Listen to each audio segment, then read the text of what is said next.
Le petit Yanis est dans la cour de l'école et pour taquiner son camarade, il pique son goûter. En courant, il tombe et casse ses lunettes. C'est alors qu'une alarme retentit dans la base secrète de l'équipe Amana. Il localise le petit Yanis. Et c'est là qu'un agent super costaud est parachuté avec une paire de lunettes flambant neuves. Ses camarades sont émerveillés et le petit Yanis retrouve le sourire.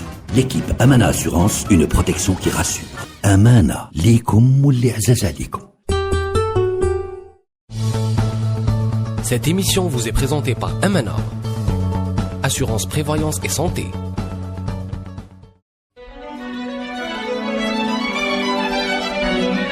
Pour bien s'entendre, il faut bien s'écouter. Rendez-vous sur M, la petite radio du Grand Maghreb. Amis auditeurs de Radio M, bonjour. L'entretien a le plaisir d'accueillir ce matin Hind Tartak, coach professionnelle, conférencière et praticienne de PNL. Hind Tartak, bonjour. Bonjour, merci. Bien content de vous recevoir ce matin dans les studios de Radio M. Alors, vous allez tout de suite nous dire ce que c'est praticienne de PNL, le reste on l'a compris.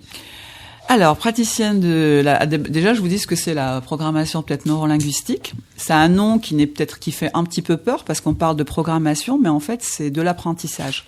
Il faut savoir que le cerveau humain adore le confort de l'habitude et il se trouve que souvent on est pris un petit peu dans ce tourbillon d'habitude et qu'il est un petit peu difficile de se remettre en question. Donc l'objectif de la programmation neurolinguistique, justement, c'est de faire de l'accompagnement d'une personne qui a envie de travailler sur elle-même et de l'accompagner en fait à retrouver ses ressources internes. Il faut savoir que chacun de nous les possède, mais la vie fait que parfois on se coupe justement de l'accès aux ressources. Donc par exemple, on ne sait plus, je donne un exemple concret, maîtriser son stress. Quand on se met à être envahi par le stress, on ne sait plus comment faire pour baisser justement ce stress. On peut faire justement de l'accompagnement et apprendre à apprivoiser justement tous ces mécanismes. C'est la programmation de neurolinguistique. Oui. Et donc ça passe par le langage? Ça passe, oui, par le langage, comme son nom l'indique, puisque l'homme parle, donc, et ça passe en fait par les 5 sens. Ce qu'on appelle, chacun de nous a sa perception du monde. Donc, pourquoi ? Parce qu'on a nos propres filtres. Chacun de nous, on va vivre la même situation de manière extrêmement différente, et on va l'exprimer de manière différente. Donc c'est pour ça qu'on parle de programmation neurolinguistique. Et quand vous êtes coach professionnel, c'est essentiellement avec cette expertise-là que vous le faites. C'est-à-dire que pour coacher, je m'appuie sur cette expertise. Une des techniques justement de cette expertise, c'est le questionnement, ce qu'on appelle le questionnement pertinent. Par exemple, souvent quand on parle, justement quand on parle le langage, on fait ce qu'on appelle, c'est peut-être un petit peu agressif, on fait ce qu'on parle des violations de langage. C'est-à-dire, parfois, je peux vous dire quelque chose, mais vous allez interpréter parce que je ne vous donne pas assez d'informations. Donc, il y a ce qu'on appelle de l'omission. Donc, normalement, quand je vous dis quelque chose et qu'il n'y a pas assez d'informations, vous devez me questionner. Par exemple, je dis, on m'a dit qu'il allait faire mauvais. Vous pouvez me dire, pour prendre un exemple... Qui vous a dit ? Voilà, qui vous a dit ? Je peux vous dire, ah oui, c'est la météo. Quand ça ? Hier ou aujourd'hui ? C'est-à-dire, on va aller poser des questionnements pour rechercher un maximum d'informations avant de pouvoir répondre. Voilà. Parce que d'où programmation. D'où programmation. D'où programmation. On comprend mieux.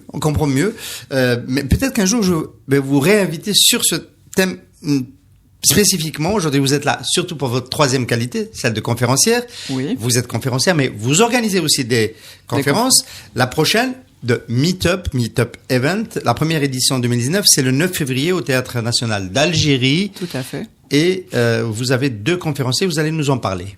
Oui. Alors le Meetup, déjà, on va commencer par parler du concept. Alors l'idée de ce concept, c'est créer un événement ponctuel qui va permettre à des gens, au grand public, de se retrouver dans un endroit agréable, donc de pouvoir échanger, faire connaissance, avoir par exemple des entreprises très jeunes, donc ce qu'on appelle aujourd'hui les startups, et des entreprises confirmées, matures aujourd'hui dans leur pratique industrielle.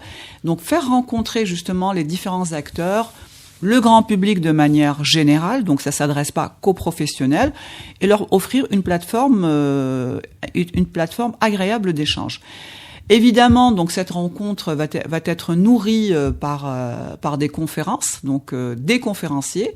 Et pour cette édition, donc j'ai choisi l'intelligence artificielle.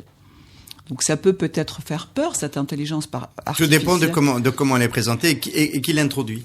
Alors, pour les conférenciers, nous en avons deux avec qui j'ai déjà eu une expérience. Donc, nous avons Dr Idriss Aberkan, qui va venir nous parler de cette intelligence artificielle, qui lui est plutôt spécialiste des neurosciences. Et nous avons également Monsieur Halim Faidi, qui est architecte urbaniste, qui lui également va venir nous parler d'intelligence artificielle. Donc, puisqu'aujourd'hui on parle de ville intelligente. Donc il va venir un petit peu partager avec nous son expertise et puis son regard, j'ai envie de dire passionné, animé sur les futures villes qui sont véritablement des projets de société. Alors Intertag, ça s'adresse à qui ce type de conférence? Meet-up Event, c'est un événement pour qui exactement? Toute personne curieuse, toute personne qui a envie d'apprendre quelque chose de nouveau. Il faut savoir qu'aujourd'hui, l'intelligence artificielle fait partie de notre quotidien à travers nos téléphones, à travers toutes les applications que nous utilisons sans le savoir. Et donc l'objectif de cette conférence, c'est de dire l'intelligence artificielle, bien sûr que c'est bien, de toute façon c'est l'avenir. Ça va changer, en tout cas ce qui est certain, c'est que le monde tel qu'on le connaît va complètement changer à horizon 2035, donc elle sera beaucoup plus présente. Les métiers donc vont changer, vont évoluer, certains vont peut-être même disparaître et on va voir l'apparition de nouveaux métiers. Donc vous allez faire peur à votre public, c'est ça? Non, pas du tout, bien au contraire, on va les attirer et dire que ça s'adresse pas qu'aux experts. C'est vrai que la nouvelle génération... Faire peur au sens où ils pourraient sortir en se rendant compte brutalement, ils auront passé un bon moment, mais en sortant ils vont dire mon métier va disparaître dans 2 ans, dans 3 ans. Non, que vais-je faire? Non, pas comme ça, pas aussi brutalement, mais bien au contraire, ça va peut-être leur donner envie, justement, de se remettre en question, parce que l'humain a besoin de challenge, de se remettre en question, peut-être d'acquérir de nouveaux savoirs, peut-être de les pousser finalement à s'intéresser à l'intelligence artificielle. Et puis surtout, comme je disais, il y a cette nouvelle vague, en tout cas, de génération, j'ai envie de dire un petit peu moins de 30 ans, qui est extrêmement connecté et qui utilise beaucoup les nouvelles technologies. Donc c'est aussi intéressant d'avoir ces personnes présentes et de les écouter. Qui sont vos 2 conférenciers? Halim Faidi, on le connaît un petit peu, il est passé à votre place ici à Radio M il y a quelque temps pour parler brillamment de l'urbanisme et notamment de la Casbah d'Alger. Idriss Aberkan est un peu peut-être moins connu pour le grand public en Algérie, pour les initiés pas du tout, mais pour le grand public il est moins connu. Idriss Aberkan, il a eu 3 doctorats à l'âge de 29 ans. Il travaille, il est éditorialiste pour Le Point. Il travaille sur beaucoup de projets. Il a son entreprise qui est basée en Suisse. Donc il est président directeur général de son entreprise qui est dans la recherche. Donc Idriss s'intéresse beaucoup, il observe beaucoup la nature, comment agit la nature. Il utilise justement les process de la nature dans les processus, j'ai envie de dire, industriels et des nouvelles technologies. Il est également écrivain, donc il a sorti un premier livre qui a eu beaucoup de succès, qui s'appelle Libérez votre cerveau. Alors dans ce livre, il traite beaucoup plus la fameuse j'ai envie de dire la fameuse idée que l'impuissance acquise. Il dit que depuis qu'on est jeune, sans le vouloir, des fois notre entourage, va nous mettre dans le cerveau une application. Quand on dit à quelqu'un « Attention, ne fais pas ça, tu pourras pas le faire, personne ne l'a fait avant toi ». Donc finalement, on va intégrer cette phrase et ça va devenir ça va nous rendre impuissants, c'est-à-dire on n'aura pas cette curiosité, l'envie d'essayer. Donc tout son livre traite de cela de manière... C'est du fanonisme transféré dans la neuroscience et de la psychologie individuelle. Voilà, et de manière très simple. Après le livre traite de beaucoup de choses. Il vient également de faire sortir un nouveau livre au mois de septembre que j'ai pas encore lu parce qu'il n'est pas en vente en Algérie, qui s'appelle L'âge de la connaissance. Donc, alors, on a bien compris qu'il s'agit de grandes pointures. Et il est conférencier. Il a donné à peu près un peu plus de 400 conférences à travers le monde. Alors, d'où il faut payer pour écouter ces personnes ressources de premium. Oui, il faut payer parce que alors, c'est quoi le modèle de Meetup Event? C'est de permettre un accès à cette journée, à ce moment de partage, d'où on sort forcément augmenté, puisqu'on parle d'intelligence artificielle. J'espère, oui. Voilà. Et la barrière d'entrée, c'est quoi? La barrière d'entrée, en fait, c'est le paiement. Alors, c'est pour ça qu'aujourd'hui, quand dans notre campagne de promotion, on encourage les entreprises à payer l'accès à leurs collaborateurs. C'est parce que c'est une forme d'apprentissage et de connaissances. Aujourd'hui, l'acquisition de connaissances ne passe pas forcément que par la formation classique. Aujourd'hui, partout dans le monde, aller à une conférence, c'est finalement de se payer un accès au savoir. C'est par exemple, et pour ceux dont l'entreprise ne va pas payer l'accès, j'ai envie de dire, au lieu d'aller peut-être au restaurant, pourquoi ne pas se payer une journée entière, parce que ça commence à 9h du matin, ça finit à 17h. Donc c'est un pass, ce qu'on appelle un pass journée, qui inclut également les pauses café et le déjeuner, parce que on a conscience que on est un petit peu dans un univers pendant toute une journée, on va rencontrer des gens, on va apprendre des gens, donc il va y avoir des conférences, il va y avoir également des débats avec les conférenciers. Donc on va donner la parole aux conférenciers pendant 2 heures pour échanger avec le public qui sera présent dans la salle. C'est une véritable prise de risque en investissement, cela, parce que louer le théâtre national d'Algérie, j'imagine que c'est pas. Il n'y a pas que le théâtre, parce que je travaille également donc avec une agence, d'ailleurs c'est Broching Event, je les salue parce qu'on travaille, c'est notre deuxième en tout cas collaboration. Nous mettons également à disposition beaucoup de choses, parce que nous avons des hôtesses, nous avons pour faciliter l'accès justement pour que le moment soit agréable. Nous mettons également, il y a des agents de sécurité, et puis nous offrons bien sûr des programmes. On fait de l'impression de programmes, on donne des notebooks, des stylos. On donne véritablement des choses, en tout cas on fait tout pour que le moment soit un moment agréable et bien organisé, dans un univers en tout cas, dans un univers qui va être dédié à l'intelligence artificielle. Il va y avoir également quelques startups qui vont être présentes avec leur stand pour faire découvrir justement au grand public c'est quoi l'intelligence artificielle. Comme je disais tout à l'heure, des jeunes de moins de 30 ans aujourd'hui travaillent beaucoup avec l'intelligence artificielle, avec les nouvelles technologies. Ils seront présents, ils feront justement découvrir au grand public ce qu'ils font, leurs services. Et c'est également l'objectif de ce Meetup Event, c'est permettre à des jeunes start-upers de montrer justement aux gens qui seront présents, peut-être qu'il y aura des chefs d'entreprise, il y aura des décideurs, en tout cas de faire découvrir à ces entreprises, nos jeunes start-up. Il faut savoir qu'en amont donc de cette journée, on a lancé sur les réseaux sociaux et sur notre site web www.meetup.net donc un concours destiné à tous les Algériens qui habitent en Algérie et hors Algérie à partager avec nous une vidéo de moins de 5 minutes où ils peuvent nous montrer l'utilisation de l'intelligence artificielle. Et là, pareil, ça s'adresse à tout le monde. On peut être profane, utiliser l'intelligence artificielle, comme on peut être un chercheur. Il y a eu un jury qui a été désigné, donc il y aura bien sûr à la clé 3 prix. Donc le jury va rendre son verdict le jour même. Donc on va inviter justement les sélectionnés à présenter leurs vidéos, à se présenter sur scène, à présenter leurs vidéos, et à la fin des présentations des vidéos, le jury va nous informer qui sont les 3 gagnants donc de ce concours. La dernière fois qu'un jury s'est prononcé dans cette salle, c'était pour Miss Algérie il y a moins d'un mois. Voilà, on espère qu'il n'y aura pas des suites. Il s'agit de montrer une expérience d'utilisation, d'expérience, un vécu. Intelligence artificielle. Tout à fait. À ce jour, je peux déjà partager avec vous, à ce jour, nous avons déjà 8 inscrits sur notre site web, ce qui est vraiment pas mal pour de l'intelligence artificielle. Oui. Donc, alors, la Meetup Event ne vient pas de nulle part. Ce concept est un concept qui a déjà été, on va dire, essayé, tenté en Algérie. On se rappelle de l'événement de Brand Event il y a 2 mois. C'était le 10 et 11 octobre, il y a 3 mois. On n'est pas tombé très loin. Vous en tirez quel retour d'expérience? Alors déjà, le Brain Event, donc c'est un événement que j'ai organisé avec Amal Lahraj, donc on l'a fait ensemble, ce projet. C'était un projet qui était essentiellement dédié au développement personnel. Donc l'idée, c'était d'inviter des conférenciers connus et reconnus dans chacun dans sa discipline. Donc on a fait cette première expérience en invitant donc j'ai envie de dire 4 disciplines. Donc la programmation neurolinguistique, la méditation, l'hypnose et les neurosciences. Donc Idriss Aberkan était avec nous, il représentait donc il communiquait sur les neurosciences.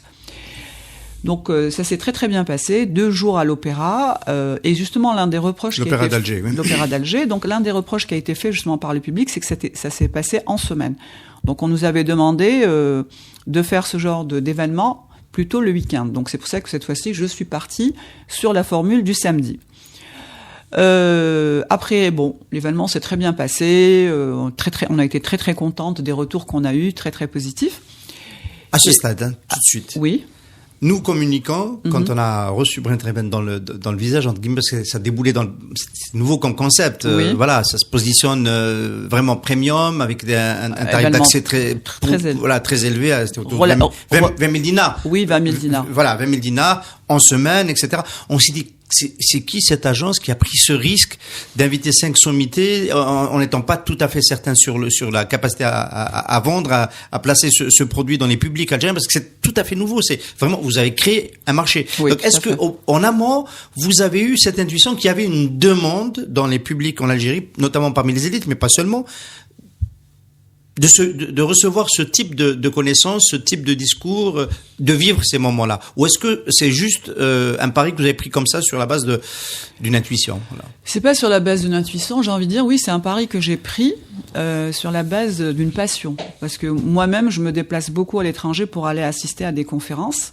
Et puis à un moment donné, j'ai eu un déclic, j'ai dit, pourquoi je dois prendre l'avion? Pourquoi je dois aller, comme on dit, chercher le savoir en Chine?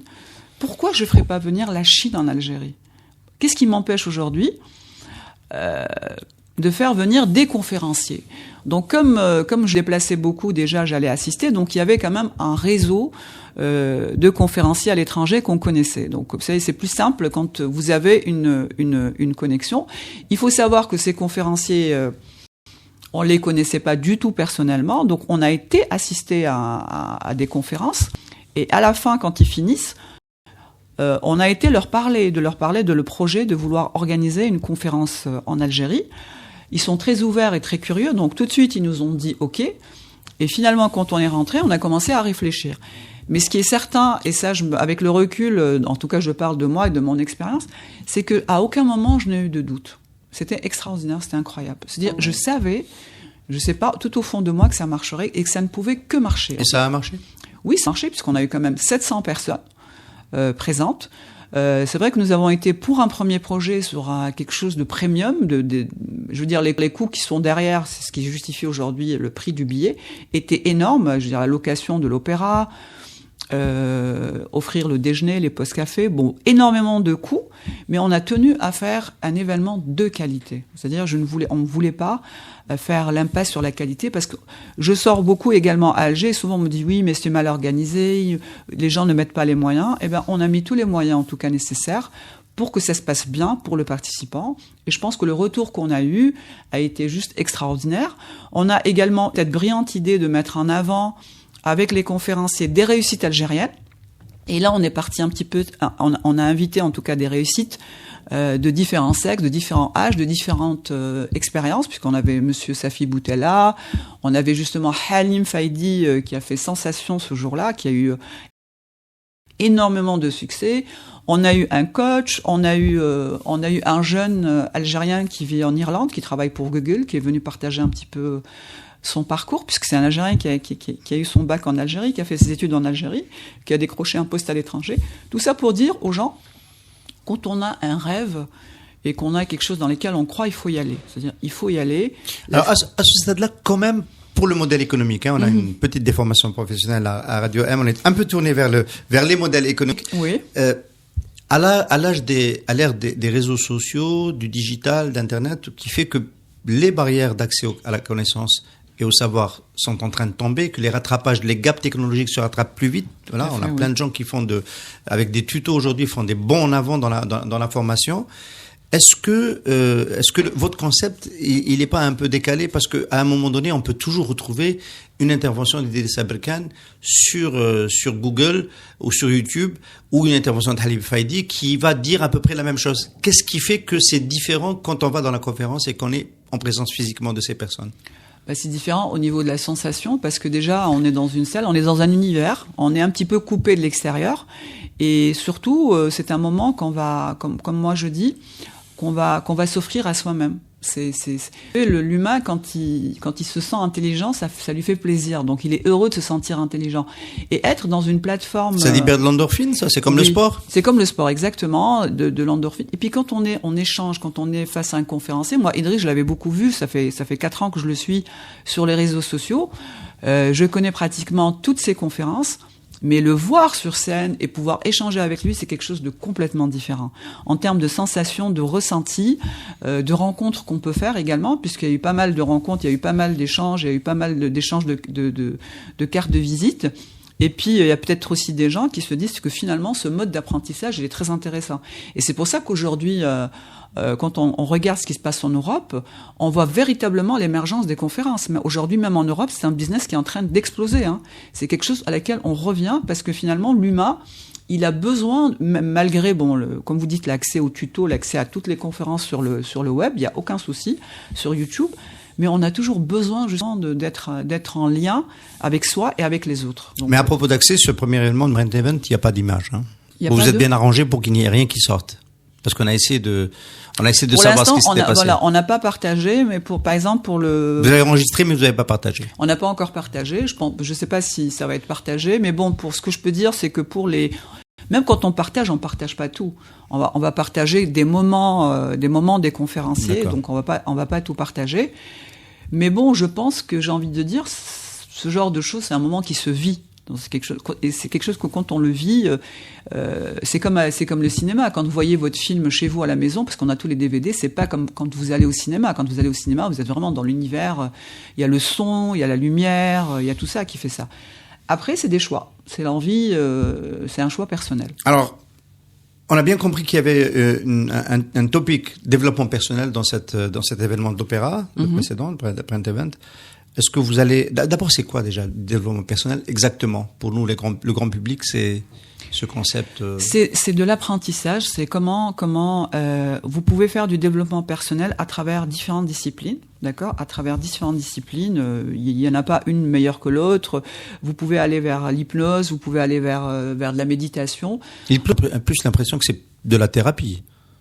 Oui, c'est de thérapie, mais par exemple, vous pouvez aller voir un hypnothérapeute si vous avez envie d'accélérer votre processus d'apprentissage des langues. Si vous avez envie d'apprendre une langue étrangère, au lieu que ça vous prenne par exemple 6 mois, vous pouvez aller voir un hypnothérapeute, faire avec lui une séance, il va réactiver justement vos zones d'apprentissage et ça va aller beaucoup plus vite dans l'apprentissage de la langue. On va pas voir un hypnothérapeute que lorsqu'on a un problème.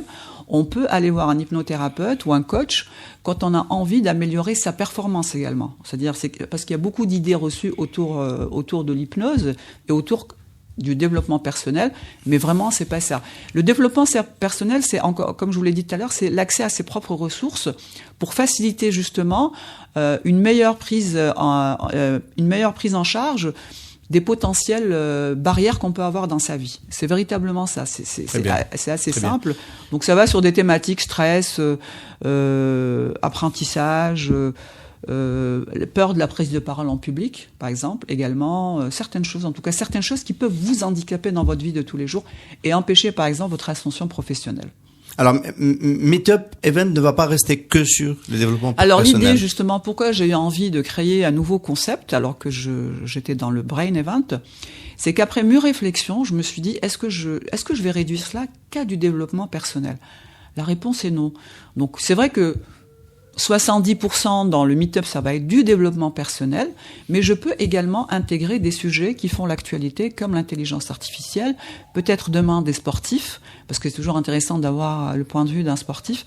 En tout cas, je préfère avoir un concept qui va pas me limiter à quelque chose de très fermé, quelque chose de très ouvert, et l'idée, c'est d'avoir des conférenciers étrangers, c'est-à-dire quand ils sont bons dans leur discipline avec une notoriété internationale, et également beaucoup de conférenciers algériens qui ont justement cette compétence de pouvoir partager un savoir avec un grand public.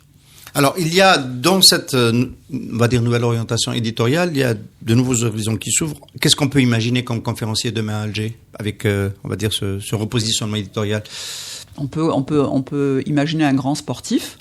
On peut imaginer... Ça va tourner quand même un peu autour du développement personnel, le sportif, non?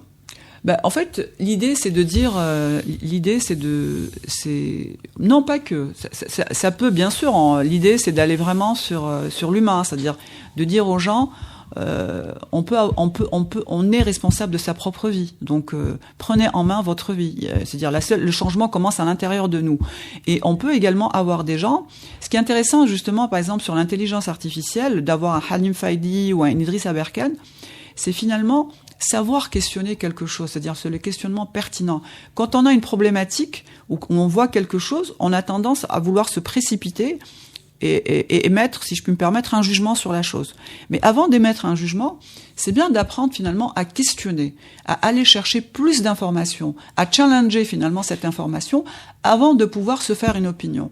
Et c'est essentiellement ce qu'on peut apprendre dans une conférence à travers différentes expériences, donc de personnes qui ont vécu ou qui ont fait des choses en tout cas qui semblaient impossibles dans leur vie. Les métiers, l'intelligence artificielle va probablement déstabiliser toute une série de métiers dans les prochaines années. Le métier de conférencier n'est pas menacé, lui. Peut-être, on ne sait pas. Je peux pas. À ce stade-là, je peux pas dire. Mais en tout cas, quand on échange avec un être humain, et d'ailleurs heureusement, il y a toute cette empathie. Il y a, comme on dit, c'est la création du lien. C'est la possibilité d'aller sur n'importe quelle question, et puis il y a l'expérience aussi. Des fois, l'expérience qu'on peut partager, qu'on peut donner. Vous savez, quand on monte sur scène, quand on est conférencier et qu'on monte sur scène, parfois, peut-être qu'on peut avoir, bien sûr, on a un fil rouge, on peut avoir une intervention qui finalement va nous faire partager quelque chose auquel on n'avait pas prévu. C'est ça qui est intéressant. C'est-à-dire que on a un fil rouge, on sait où on va, mais on ne sait pas où ça. Des fois, parfois, on peut être surpris par ce qu'on va faire, finalement, ce qu'on va partager. Pourquoi ? Parce qu'il y a quelqu'un dans la salle qui, finalement, va nous poser une question qui va peut-être nous obliger à l'épuiser dans une expérience qu'on a vécue qui n'était pas forcément prévue au programme. Il aura quand même qu'une seule minute pour poser sa question. Oui, alors le concept de une minute, une question, pourquoi ? Parce que c'est pouvoir donner un maximum de chance à toutes les personnes présentes à poser leurs questions. C'est quand même un peu frustrant quand quelqu'un prend le micro, il va mettre 5 ou 6 minutes à développer sa thèse pour faire une conférence. Voilà, une conférence. On sait que l'Algérien est passionné, qu'il adore partager et qu'il a besoin de partager. Donc c'est pour ça qu'on l'annonce sur les réseaux sociaux, pour que les gens préparent leurs questions. Peut-être que leurs questions finalement vont changer, parce que ils vont assister aux conférences. Donc Halim va faire sa conférence, Idriss Faidi, donc Idriss Aberkan va faire sa conférence. On va avoir la pause déjeuner et on revient, parce qu'après la pause déjeuner, on est un peu lourd, donc on revient en salle et là on attaque les débats et là ça va être de l'échange avec le grand public, et il va y avoir des hôtesses, on va donner les micros et tout de suite après ça on va enchaîner avec justement les gens qui seront présents dans la salle, qui ont fait le concours, qui ont été sélectionnés pour partager justement avec le grand public donc ce qu'ils ont fait, pourquoi ils l'ont fait, qu'est-ce qui les passionne dans la vie et qu'est-ce que finalement ça représente pour eux dans leur vie, l'intelligence artificielle.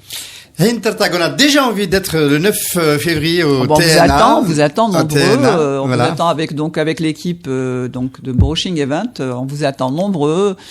Et puis ce qu'on vous promet, c'est franchement une très très belle journée de partage, d'échange, dans un univers dédié à l'intelligence artificielle. Merci beaucoup d'avoir été notre invité ce matin. Merci à vous. Merci beaucoup. Le petit Yanis est dans la cour de l'école et pour taquiner son camarade, il pique son goûter. En courant, il tombe et casse ses lunettes. C'est alors qu'une alarme retentit dans la base secrète de l'équipe Amana. Il localise le petit Yanis. Et c'est là qu'un agent super costaud est parachuté avec une paire de lunettes flambant neuves. Ses camarades sont émerveillés et le petit Yanis retrouve le sourire. L'équipe Amana Assurance, une protection qui rassure. Amana, likum ou li'azazalikum. Cette émission vous est présentée par Amana, assurance prévoyance et santé.